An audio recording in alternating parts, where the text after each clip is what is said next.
On March the 3rd, 1792, the cream of English society gathered at St. Paul's Cathedral to pay their respects to a departed compatriot. But this was not the funeral of an aristocrat. Instead, the ceremony was in honor of a portrait painter, a man who created over 2,000 portraits and was the first president of London's Royal Academy. His name was Sir Joshua Reynolds, and he was the founder of the English School of Art. There can be no doubting the status of Sir Joshua Reynolds, an English master. Reynolds is certainly one of the most important figures in the history of British art. Probably he is to be valued first of all for introducing a new sense of status. His position as the first president of the Royal Academy established that institution as the leading institution in Britain. He lifted English art up out of what one might call the mire, where nobody had really taken any notice of it, and got it hanging up on the walls of the Academy. The Academy needed somebody like him. He might have been a bit of a conservative in an era that was actually beginning to verge more towards Romanticism. But he gave British art a coherence and a kind of strength. Reynolds certainly managed to raise the status of English art and gave it a fresh direction as it moved towards the 19th century. Reynolds was born on July the 16th, 1723, in Plympton, a small town in Devon. From a young age, Reynolds was passionate about art. In 1740, his father sent him to London to study under Thomas Hudson. Reynolds spent 3 years with Hudson, but left before the end of his apprenticeship, having seemingly learned little.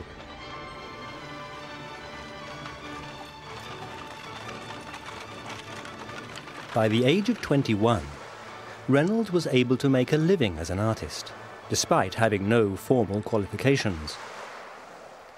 Over the next 6 years, he worked in both Plympton and London.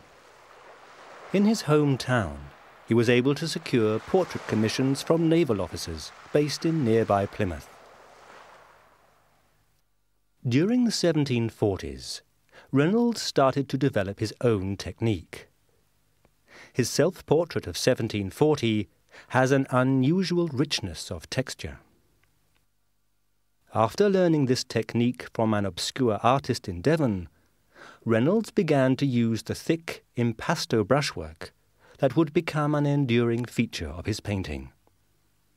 I think that Reynolds' brushwork is probably first distinguishable by the breadth that it has. He paints rather thickly and he paints rather smoothly, but it gives it quite a sense of volume. You feel that his figures are very full, so to speak. They have a dignity, and you feel that the brushwork really goes in with that as well. By 1749, Reynolds was back in Devon, continuing what was a moderately successful career as a portraitist. But Reynolds had higher ambitions, and a chance meeting with a young naval officer, Commodore Augustus Keppel, gave him the chance to pursue them. The two men struck up a deep friendship almost immediately, and Keppel suggested that Reynolds join him on his forthcoming voyage to the Mediterranean.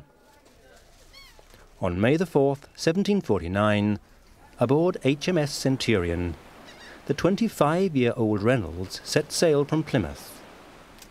His work would never be the same again.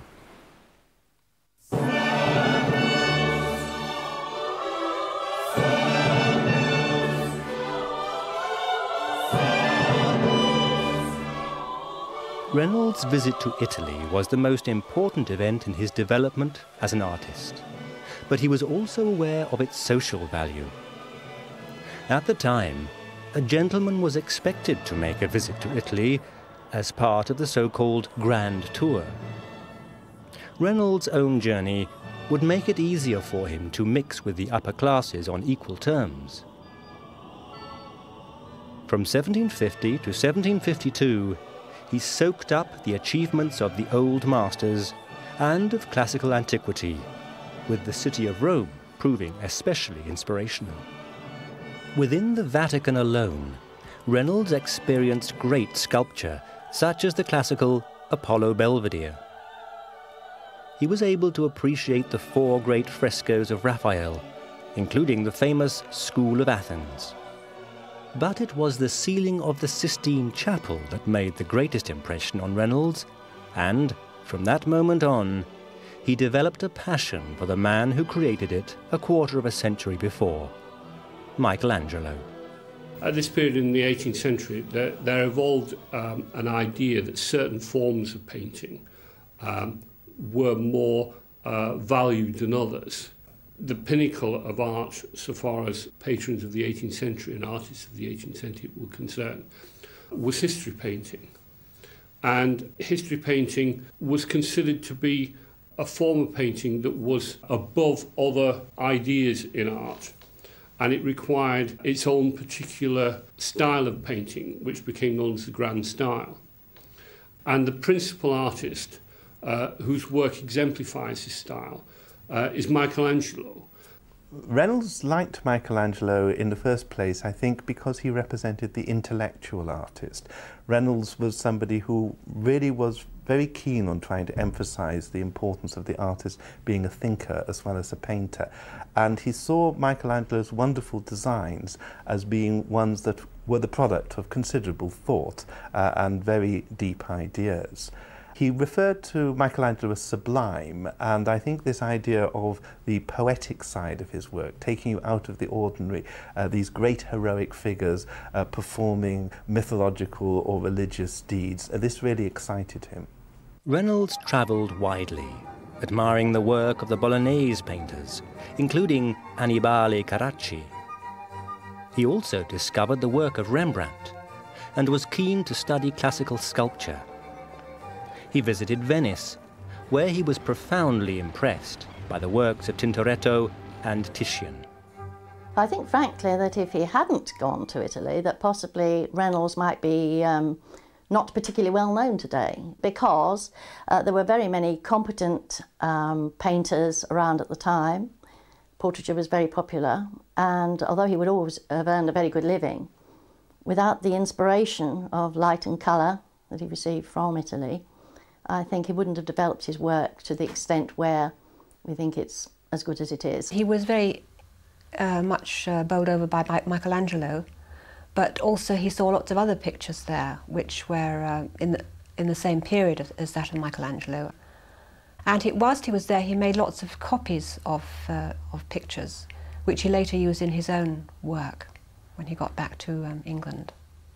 So in a sense, you might say his paintings advertise he's been to Italy when he shows a portrait of somebody in the pose of the Apollo Belvedere or something like that. It shows that he knows this art and he can somehow absorb the dignity of the classical world with it. And that's what people wanted for a stylish portrait painter, somebody who would make you look very grand, make you look like a work of art yourself. So I expect that was probably the most important things in terms of Reynolds' career.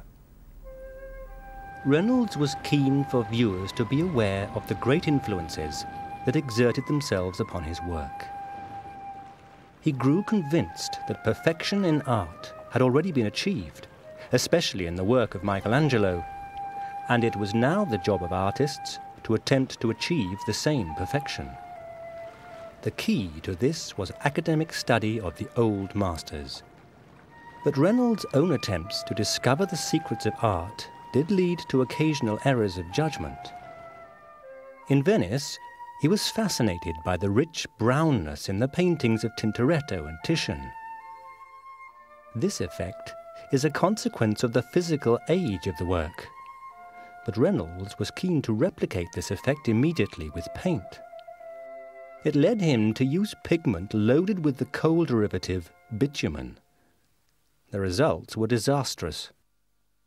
Bitumen is a kind of pigment that is based on coal tar, and essentially it's something that never dries, and this means that as the centuries go on it keeps on shrinking but never gets perfectly solid, and as it shrinks it basically breaks up the paint surface, so you get this hard black developing with lots of horrid cracks in it, and everything that it was mixed with just simply disappears. He used it because he thought it was a way that would give him nice rich tones like Rembrandt, but really he was cutting corners and he paid the price for it. Quite often the pictures cracked before they even left his studio, so it was rather disconcerting for the people who received the pictures, and quite often he had to go along to their houses and touch them up a little bit. And some of them are still so bad that, you know, they can't be repaired, I'm afraid. Reynolds' use of bitumen was an unfortunate consequence of his passion for the old masters, but it had beneficial effects on his work. In the summer of 1752, he returned to Devon and prepared to incorporate his newfound knowledge into his own paintings. His artistic career was about to take off, and that meant returning to the English capital. In early 1753, aged 30, Reynolds relocated to London for good. That summer, he painted a portrait that made him famous. It was a fame he would never lose. Treat yourself to the best gift in history this holiday season. Enjoy unlimited access to award-winning podcasts and thousands of hours of original history documentaries released weekly exclusively on History Hit. There are topics for all history lovers, from Pompeii to D-Day. Sign up via the link in the description for an exclusive discount. Don't miss out on this incredible opportunity to explore the past like never before with History Hit. This is a full-length image of Commodore Keppel, reflecting the artistic knowledge that Reynolds gained in Italy. The figure of Keppel is based on the Apollo Belvedere statue, while the brooding seascape reveals the example of Titian. It is a dramatic and original portrait, whose sense of movement and vitality was almost unprecedented in an English portrait at the time. You don't necessarily at first know that it's the Apollo Belvedere because, of course, Commodore Keppel is wearing 18th century captain's uniform and he's striding along the seashore, but he has the same attitude of arms and legs as the Apollo Belvedere. So I think what Reynolds was trying to do was to enhance his portraits by using former historical pictures and sculpture to back them up. In those days, it was absolutely precisely what people wanted, because it massaged their egos. It made them feel that they were part of this high art echelon. What he did was he narrowed the gap between history painting and portraiture, and he created a whole new genre of painting, which became known as the historical portrait. The success of Commodore Keppel led to a stream of commissions for Reynolds. Everybody within English high society wanted a Reynolds. He was totally at ease in the upper echelons of society, a situation helped both by his Italian experience and his ever-increasing prosperity. He was also not afraid to flatter his noble subjects. In this image of the Earl of Lauderdale, the Earl stands proud in his finery, his elbows resting gracefully on a classical column, the coronet reinforcing his status. The posture is derived from ancient sculpture, while the influence of Van Dyck can be seen in Reynolds' use of the column. Considering Reynolds' passion for the techniques of the past, his own technique was surprisingly unorthodox. Reynolds could hardly draw. He painted directly onto the canvas. Reynolds didn't draw. He wasn't a particularly good draftsman, and this might have influenced him. But I think as well as that, he probably felt that painting directly onto the canvas gave him that sense of form and shape very rapidly, and that was something that he liked to achieve. Reynolds' painting technique may have been unusual, but it worked. Portrait commissions flooded in, and by 1763, he was able to charge 150 guineas for a full length. He leased a substantial property in Leicester Fields, the site of present-day Leicester Square, and his adjoining studio buzzed with artistic activity. Reynolds' workload was very heavy because he became more and more popular.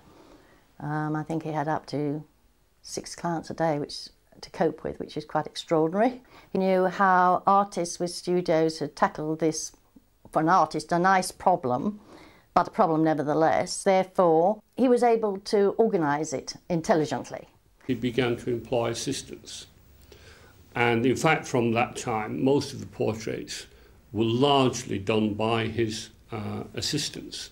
And he would come in and, rather like Rubens, he would come in and touch up details of the face and the hands and pull the painting together.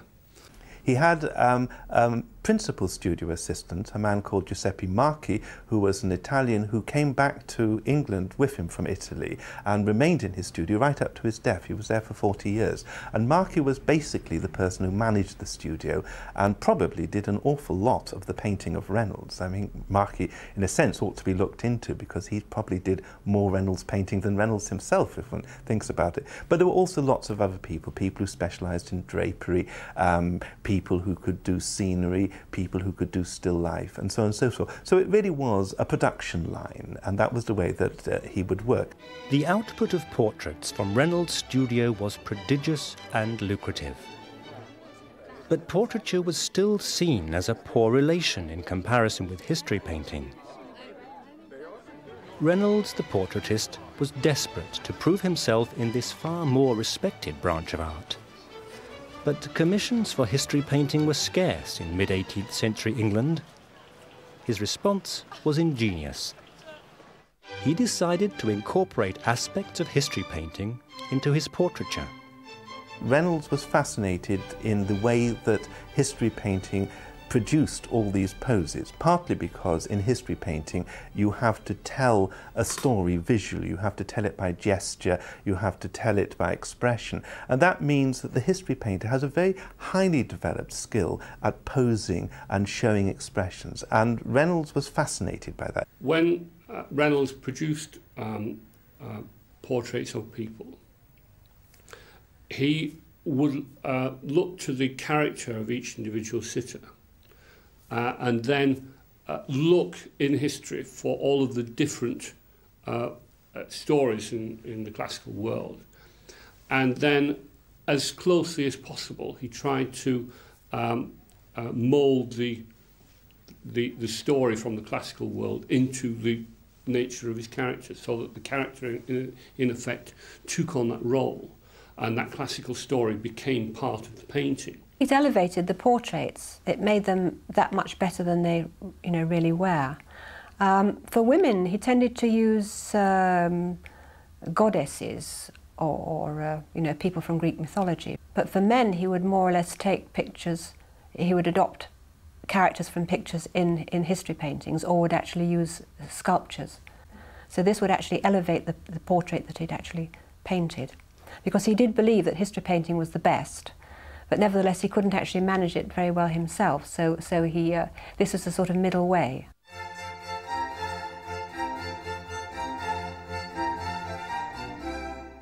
To the modern audience, some of Reynolds' history portraiture appears extremely contrived.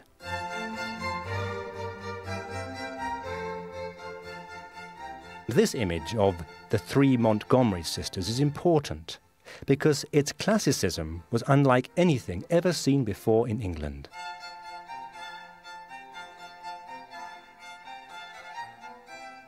It is the layout of the composition that is, perhaps, the most admirable feature of the canvas. Reynolds was now in the most formal classicist period of his career, and his mastery of design in images like this remains an admirable feat. When it comes to paintings like the 3 ladies adorning the Tomb of Hymen, Reynolds brought this idea of the high art portrait to its absolute fullest pitch, to its culmination point. And the whole scene becomes part of a complete mythological image, like a whole mythological story. on one level, this is a portrait of three sisters, but it's also a commentary on their lives. One of them is about to be married. She's the one on the right who is standing in white. And you could say that you can see a kind of progression from the left to the right. The youngest daughter who is picking the flowers up from the ground, passing them to the second daughter who is making a garland, passing them to the third daughter who is then going to adorn the statue. So there is a narrative going on, moving towards the statue of Hymen, which is the statue of marriage. Reynolds has managed to make it look fresh, natural, and disguise the fact that every little part of that picture has been very carefully composed. He has managed to use composition, light and shade, colour, to in fact achieve a real sense of unity throughout the picture. For many, it is Reynolds' less academic portraiture that possesses the greater appeal. The influence of the past is reflected in images such as Georgiana, Countess of Spencer and her daughter, from 1761. Here, the positioning of the mother and child is derived from the established Madonna and Child format. In Reynolds' paintings of women, it is often the sense of real, living humanity that impresses us most.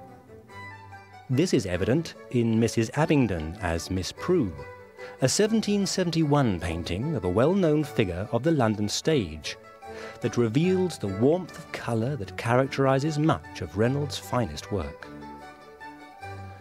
The Wallace collection in London is home to some of Reynolds' most impressive female portraits, including this canvas, Nellie O'Brien. Reynolds' Nellie O'Brien portrait is by far his greatest work. It's taken more from studies and ideas that he got from Rembrandt and from Rubens rather than from Michelangelo and Raphael. Particularly, in fact, with the shaded eyes and the shaded face with the large brim of the hat. Her face is completely in shadow, but it's a wonderful luminous shadow. You can see this sort of subtlety of expression, and he's used that shadow to make her face look more tender and more subtle. And perhaps this is the key behind the real appeal of the work, that wonderful subtlety of expression and naturalness that you feel from it. The light and the shade gives this effect of her sitting out in the open air, which is actually quite rare for the period. And I think that gives it a much fresher and more natural appearance than some of his historical portraits. And in fact, actually, it's about as close to the work of Gainsborough that Reynolds was ever to come. Although Reynolds' portraits reveal a deep sensitivity to the feminine character, he remained a lifelong bachelor. He had a relationship with the brilliant Swiss artist Angelica Kauffmann, but it appears that Reynolds was simply not the marrying kind, and he lived by himself in Leicester Fields, with his sister Frances keeping house for him. Reynolds was far from lonely. His portrait commissions made him the acquaintance of hundreds of aristocrats, and in 1760 he joined the New Society of Artists. The real friends of Reynolds were writers. He was on intimate terms with literary figures such as Oliver Goldsmith and James Boswell, and he painted portraits of both of them, as he did with the philosopher Edmund Burke. He also formed a deep relationship with the writer and lexicographer Samuel Johnson, who was the subject of several Reynolds portraits. When Reynolds paints his friends, he seems to get a kind of intimacy into his pictures, which you don't find in his more formal commissions. His more formal commissions were based upon, quite often upon historical precedents that he'd seen in Italy, in paintings and in sculpture. But those of his friends, I think he must perhaps have discussed with his friends how the painting would look. And so he wouldn't bother much with the historical precedent. He would paint the picture in friendship, I suppose. They become a much more natural portrait of people, but they come across as men of distinction rather than some of the rather more overblown portraits that we see in these historical portraits. I think there's something rather relaxed about them. There is a kind of informality, almost as though he knows them as people, he knows their gestures, he knows their personalities, and he's using that knowledge in the portrait. He's not just portraying what he sees, he's also painting what he knows. Because he was able to relax rather more, I think that these portraits are among his finest, really. Another of Reynolds' famous sitters was his friend David Garrick, a man regarded as the greatest actor of his age. But in this image from 1762, we see more than just a portrait of a giant of the stage. Reynolds depicts Garrick torn between two women, representing comedy and tragedy. The two women personify virtue and vice, and Garrick has made up his mind in favour of the latter. The vice's attraction is strong, and Garrick's facial expression makes it clear that he cannot, or will not, resist, much to the irritation of the stern, upright figure of virtue. The painting remains one of Reynolds' finest achievements. Reynolds' painting of Garrick between tragedy and comedy is a wonderfully theatrical picture, and perhaps it's a perfect tribute to the greatest actor of the time. Garrick is showing his poses and expressions, but typically for Reynolds they're being used very much to tell the story of the choice that he has to make between tragedy and comedy. And you can see that kind of mixed expression in Garrick's face, as though he's going with comedy because he likes it, but he's still regretting leaving tragedy behind. So I think it's the way he handles that narrative which is perhaps at the basis of the picture's greatness. But there's something else which is very characteristic of Reynolds, the great variety he displays in the picture. Comedy is painted in a rather light, almost fluffy manner. If one was thinking of great painters of the past, we would associate it with Correggio, the great 16th century painter of wonderful sort of vaporous nymphs and Venuses. Tragedy is painted in a very sober manner, rather like the Bolognese classical painters who Reynolds admired so much. So you can see this great variety moving from the sober style to the more exotic style. By the time this canvas was completed, Reynolds was almost 40. He was at the peak of his powers, an artist whose status was about to be formally recognised. Throughout the 1760s, the Society of Artists had organised successful exhibitions in London, and many in the artistic community began to argue for a more permanent, established institution, a Royal Academy of Art. King George III welcomed the idea, but only on the condition that its president was Reynolds. So in December 1768, by the King's command, the Royal Academy of Arts was created under the leadership of Reynolds. A new era for English art had begun. An academy was the thing that would give painting and the other visual arts status in Britain. We have to remember that by this time, academies had already been well established in Italy and France, and indeed in most countries in continental Europe. The academy was the professional organisation. It was the way of showing that a painter was a professional, like a doctor or like a lawyer or like all these other groups who would have their own kind of professional body. And the idea was that artists should be able to pass on their ideas and their knowledge and their skills and their abilities to up-and-coming new artists in Britain. The other reasons why the Academy were established were, first of all, exhibition. They held an annual exhibition. One of the big changes in Britain in the late 18th century is the growth of exhibition culture. People selling their pictures and showing them through exhibition rather than working simply according to patronage. It was both a marketplace, a place where people sold pictures, but it was also a place of status. So it implied that the work that was being sold there was of very high quality. That idea became really very successful. The Academy greatly enhanced the prestige of art throughout the 18th century and on into the 19th and the 20th century. And in fact, the Academy still hosts some of the great exhibitions of the 20th century. So it still has a major role to play in the art in British society. The Royal Academy is now located at Burlington House in London's Piccadilly, and its administrative structure is virtually unchanged from that established by its first president. In his 15 annual lectures or discourses, Reynolds emphasized the value of industry and labour, of learning from the old masters, just as he had. He was dismissive of the idea of natural genius. Hard work and classical technique were the key to the creation of great works of art. It was a suitably academic philosophy.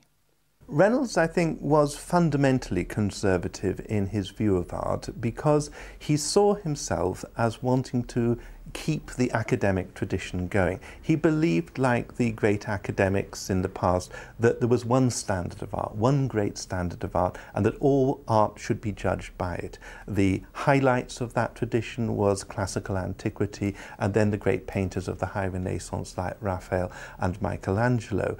And he really believed that you couldn't go beyond that. He believed that, in a sense, what Reynolds was trying to do was to come up to that standard. Reynolds believed that art could be learnt, that great artists were made and not born. Art is a subject where one needs a certain amount of basic inspiration, basic understanding of the medium, but that understanding, that way to handle it, can be enhanced through learning, through teaching. And Reynolds, I think, understood this very well. So his philosophy, his conception might have been rather conservative, but in many ways he was actually he was really right. He saw himself as reviving a classical world, a world of eternal values, and he thought that was far more important than anything that would be associated with fashion. Unsurprisingly, Reynolds used his Royal Academy discourses to argue that history painting was the highest form of art. Earlier in his life, he had been inspired by the examples of Michelangelo, Raphael and Rembrandt. None of these great artists were, primarily, portraitists. It was events from the Bible, or history, or mythology that provided the subject matter for their greatest work. Reynolds was keen to follow in this tradition, but on the occasions when he did receive commissions for history paintings, the results were often disappointing. Death of Dido, from 1781, is an unfortunate canvas that reveals Reynolds' inability to fulfill his ambitions. If Reynolds' entire body of work consisted of paintings such as this, he would not have secured his status as an English master. It is one of Reynolds' tragedies, I think, that although he wanted to be a history painter, his history paintings on the whole are pretty dire. And it does worry me sometimes to try and work out what is wrong with them. And I think whereas he could very happily introduce dramatic elements into his portraits, somehow when he was on his own, if you like, trying to tell the full story, something went wrong. He's trying for something very dramatic, and yet somehow he can't quite convince you. Now, as well as that, I think often his painting is not very good in these circumstances. It's almost as though perhaps you could say he responded more to painting somebody who he was looking at and who he could react to as a real person. And he didn't really know what it was to invent in that way. It isn't a curious fact, and yet he is remarkably uninventive, I think, in his history paintings. Reynolds' quest for legendary status did not stop there. With his friend Dr. Johnson, he conceived an ambitious scheme to decorate the interior of St. Paul's Cathedral. It came to nothing. A commission to design stained glass for Oxford's new college was also only partly successful. Reynolds' desire to create a great historical masterpiece was ultimately frustrated.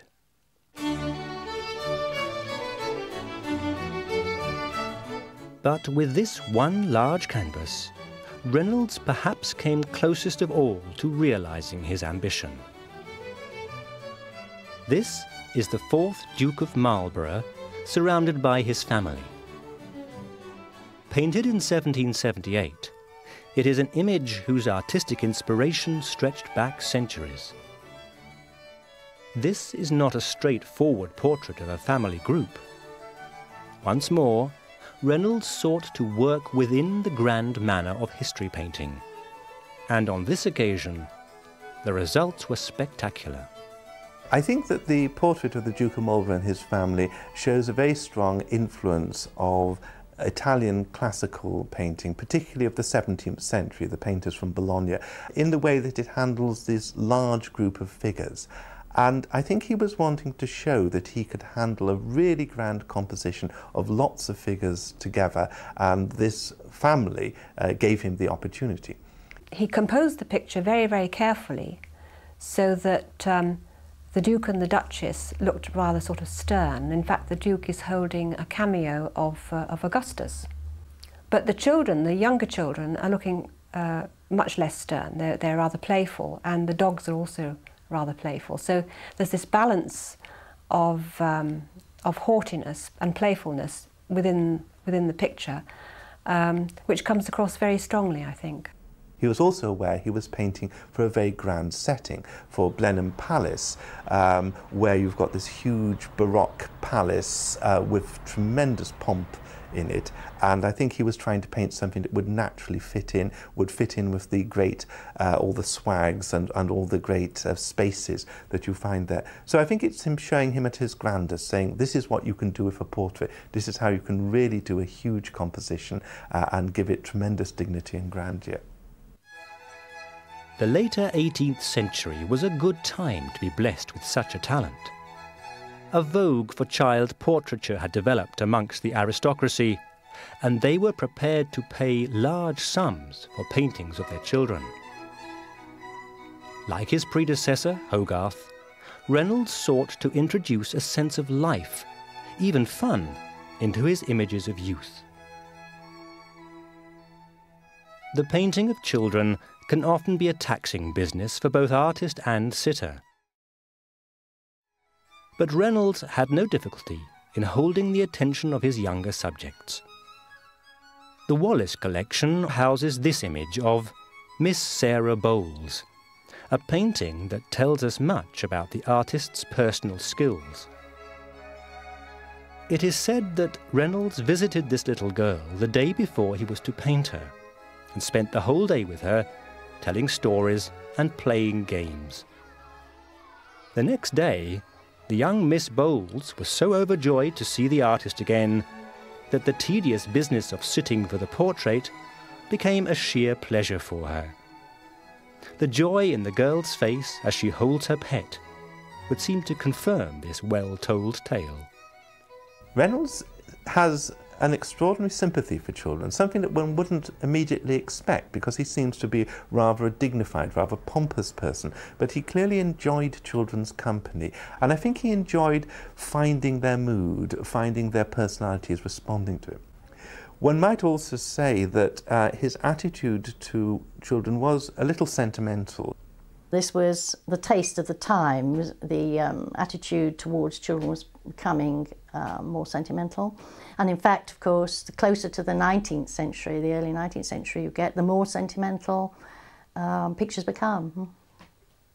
Reynolds also has a hint of mischievousness too, and often his children are very playful. So perhaps, in a way, maybe he just enjoyed children as a release, something away from his world of grandeur, and something where he could see perhaps a lost childhood of his own, when life seemed to be much simpler and much easier. By 1781, Reynolds was famous and wealthy. His art collection was possibly the finest in London. His discourses to the Royal Academy were highly regarded, although not by all who attended them. The student William Blake railed against Reynolds' artistic conservatism during his brief studies at the Royal Academy. Thomas Gainsborough also had little time for the Academy president's emphasis on industry and technique. Gainsborough was now considered by many to be the best portraitist in England, a real rival to Reynolds' status. Sir Joshua did, on occasions, refer to his fellow artist in unkind terms. But this may be the only remotely unfavourable aspect of Reynolds' character that ever revealed itself, and the two great English artists were emotionally reconciled shortly before Gainsborough's death in 1788. By this time, Reynolds was also nearing the end of his life. In addition to his other honours, he was also created mayor of his hometown of Plympton, and he became the official painter to the king. He was also awarded an honorary doctorate by Oxford University. In his final years, he still sought the inspiration of the old masters. In 1781, he visited Holland and Flanders and soaked up the achievements of Peter Paul Rubens. Reynolds was already a very experienced painter when he went quite late in life, to north of Europe. But even so, I think that he did in fact learn quite a lot from Rubens, because Rubens, particularly in his handling of women and children, has such warmth of approach as well as colouring that I think one can see this in Reynolds' work when he got back. I think that Rubens does seem to become more important to Reynolds later in his life, and maybe in general one finds in the last decade of his life, in the 1780s, he is sort of loosening up a bit, and he likes the ebullience of Rubens. Perhaps one of the most charming examples of this is his portrait of Georgiana, Duchess of Devonshire, with her young daughter, where the Countess is sort of throwing her hands back and playing a game with the little baby who is sort of responding on the other side. And that is very Rubensian in its sort of fullness. And Rubens, of course, who was a great painter of voluptuous women, well, Georgiana was quite voluptuous herself. And you can see this in the gestures and also in the rich colours that he uses in the picture. By the time this vividly expressive image was created in 1786, Joshua Reynolds was already a sick man. His deafness continued to plague him, and he had also suffered a stroke that left him partially paralysed. Later in the decade, his sight began to fail, and by 1790 his health was frail. That year he delivered his final discourse to the Royal Academy.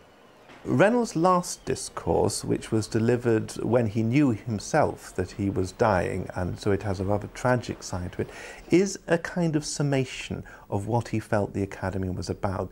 And he begins by saying how important the Academy has been for Britain, how important it has been for introducing a new status for artists, how important it has been for introducing dignified exhibitions, and finally how important it has been for instructing the young. And he sees his own role not just as a painter but as a deliverer of discourses, as somebody who will provide this instruction. And he therefore wants to end, if you like, with his last good piece of advice. And his last good piece of advice is to imitate Michelangelo. One of the reasons he gives for imitating Michelangelo is he says, Michelangelo lived in a heroic age, we don't live in a heroic age. Therefore, in order to approach the quality of Michelangelo, you have to imitate Michelangelo. You have to do things like him. You have to absorb Michelangelo, as though it's no longer possible for artists to do that kind of work for themselves, which of course is what Michelangelo himself had done. That's one of the paradoxes of the academic position, is you're telling people to copy other artists whom themselves copied nature. And so you do have this rather sad side. But what comes on most of all, I think, is Reynolds' great commitment to his art and his very genuine love for Michelangelo, and the very moving way in which he ends the discourse with just the word Michelangelo itself. For his final work, Reynolds took another famous figure of the London stage. This is the actress Sarah Siddons, playing the part of the tragic muse, and we can see immediately that Reynolds intended more than just a simple portrait of her. Reynolds' portrait of Sarah Siddons is perhaps one of the places where one can see the influence of Michelangelo most strongly, and in particular, of course, Michelangelo's great Sistine ceiling. He asked her to sit as tragedy, and at one point she was looking up I think, to the wall, a picture of something that he'd painted.